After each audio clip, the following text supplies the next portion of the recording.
আসসালামু আলাইকুম। আশা করি সবাই ভালো আছেন।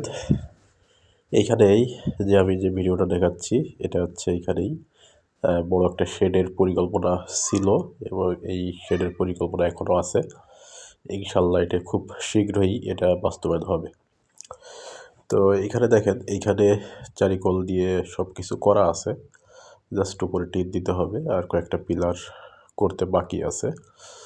তো খুব শীঘ্রই এই পিলারগুলো করে ফেলবো ইনশাআল্লাহ। এখানে প্রথম চাচ্ছিলাম এইখানে কিছুদিন পোল্ট্রি তুলতে চাচ্ছিলাম, পরে লেয়ার তুলব। তো লেয়ারে প্রথমে যাইতে চাচ্ছিলাম না।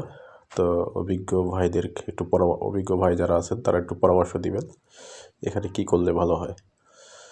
তো আসলে এই ঘরটাও রেডি করব, ঘরে হচ্ছে থাকার জন্য রুমটা। জায়গাটা দেখেন,